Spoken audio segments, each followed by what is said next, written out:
What's up, everybody? Welcome back to another Sunday Stock Watch List. My name is Nour Trades, and today is the first Sunday Stock Watch List of 2021. To start off the year, we have Bitcoin over 30,000. I think the last time I looked at it before this video, the peak was like 34,800. It's a parabolic move, especially in the last month.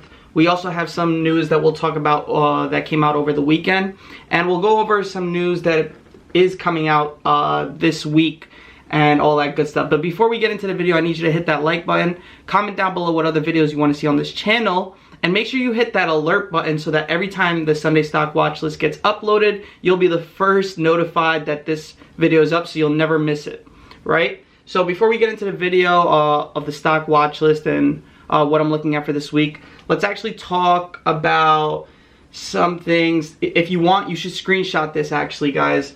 And take a look. This is the schedule for this week. Some things that I'm looking at is construction spending, PMI, manufacturing final. We have the ISM manufacturing index coming out Tuesday. Wednesday we have FOMC minutes. And then Thursday we have some jobless claims.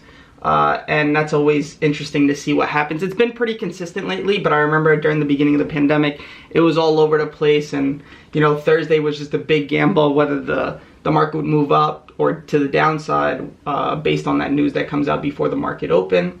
And then Friday you have a few different things: employment situation, wholesale inventories. I don't really consider that big news, but for the most part, that FOMC minutes at 2 p.m. on Wednesday, that'll be very important to me, so keep an eye on that. I don't like having any types of trades during that because, you know, volatility picks up. But screenshot this. This will be important for you to use this week, and let's get back to the video. So before we start, let's talk about last week right here. So last week we had Tesla 666 resistance. As you can see, this thing ran all the way up to 718. We talked about Zoom to the downside, ZM. As you can see, I had 375 as support, and this thing has been a drop since, all the way down to 336. So that's a pretty big move from 375. We also had Apple upside. We were looking at the close above 132.50, and man, 132.50 was a big one. We pushed all the way up to 138.79 on December 29th. So from last week's Sunday stock watch list, you had a few gems, and those were amazing. This week, delivery numbers came out for Tesla. They hit that 500,000 mark. I mean, they technically missed it by 400, but it was like 499,500 or so. So that's definitely something big. We'll see how they take it tomorrow. The expectation, or the Elon Musk, the guidance he put out was anywhere between 477,000 and 514,000, and 500 was the average expectation. So we'll see how they take it tomorrow. Since the stock has been running so much, it could be where we wake up, Tesla's up very big, or Tesla will be down because Tesla's just been running and they were expecting a crush rather than just a meet.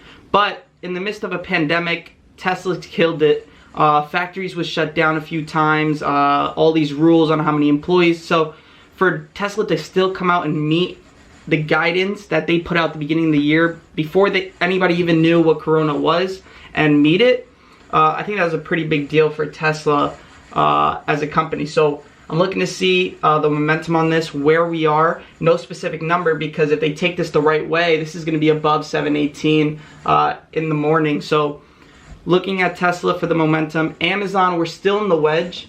If you take a look at this, like I said, I don't trade on the Mac, I record on the Mac. So forget about, whoa, looks crazy. But we're still on this 1 year wedge for Amazon. We have not closed above. We almost did right here.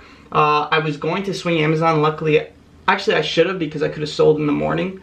But this thing has not closed above the wedge, and I want to see what happens with this. Are we going to go back and test the bottom of this wedge at around 31.25 or 31.22? Or are we going to come back and retest the high right here, 33.50, and that'll be takeoff mode if we can get up there and retest it. So that's Amazon. Another one that I'm looking at is Disney. So Disney broke out the other day. It was nice catching this one a little bit. We caught a little scalp. And then this tried to retest this. Friday we were off, so Thursday tried to retest it. You can see that we came up to 183.40. So we matched that high we made the day before, which was a Wednesday. So I'll be taking a look and see if we can break above 183.40. The first target for me would be 185. And then from there, I'll see how the momentum and how the market is acting. So Disney is definitely another one I like looking at. Their contracts move very well, so I love looking at that. ZM, I'm looking at more to the downside. Last week we talked about the gap that it needed to fill. As you can see, the gap initiated at 345. We're at 337. We still have some room down to 326, 325-ish. So that'll be the continuation of this gap. And then if we continue to break through, the next support I have for this is 300. So we'll see if we can bounce off that gap at 326. Other than that, ZM does not look too well here going into the New Year's. The next thing I'm looking at is Roku. So Roku, let's go on the 1 hour here. 1 hour, it was in a little channel where it would make new highs, but it wasn't decisive. So it would make a new high, touch the top of this channel, come right back down, and then it would come back and just, you know, make settle new highs. Not something that I like playing. But ever since it broke this channel at 349, this ended up going all the way down to 330. So I'll be taking a look to the downside for Roku, because, you know, when Roku becomes weak, it ends up, you know, not moving in the direction of the market, obviously. But Roku likes, so here, let me give you an example so you understand what I'm talking about. So Roku, when it gets weak, you can see that when you know, when the momentum dies down, this thing goes from 259 all the way down to 207. So pretty big moves to the downside, and I want to be a part of that if we get that. Obviously, I don't know if we'll get it yet. We'll see how this market reacts this week. We'll see how futures opens in around 45 minutes.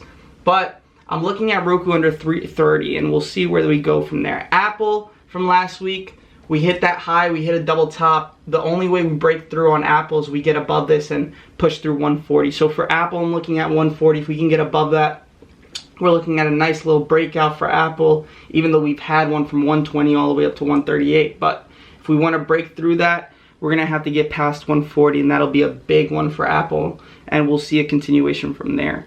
The next thing is NIO. I don't really trade NIO, but definitely would love to put it on the watch list for you guys so you can see what I'm looking at. So even on the 1 year, you can see that it's been struggling to close above that 50 level. So I'm trying to see if, I want to see if NIO can hold above 150, imagine. I want to see if NIO could hold above 50. And if we can hold above 50, we're looking to push to that high that we created at 57.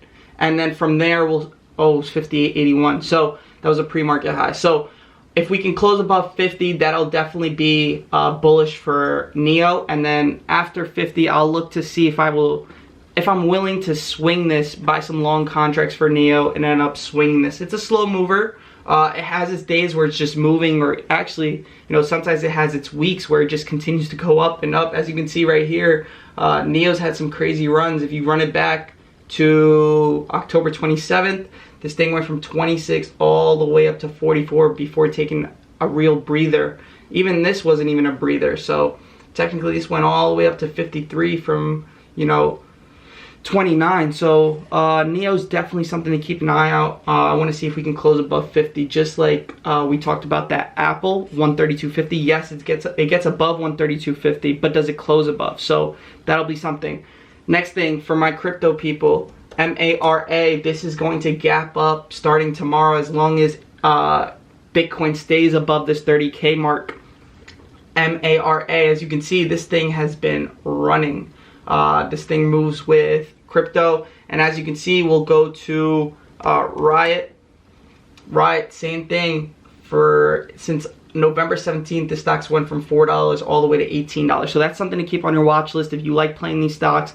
MARA and Riot are two stocks that move hand in hand with crypto. So these are all the stocks that I'm watching. That was the schedule we were looking at for this week. Make sure you keep an eye on those things so you don't trade during, you know, some volatility. Understand that if you're swinging into Thursday, you have jobless claims that come out in the morning before market opens. So I'll see you guys on the next video. Stay on alert for the next P&L video. I'll see you guys. Peace.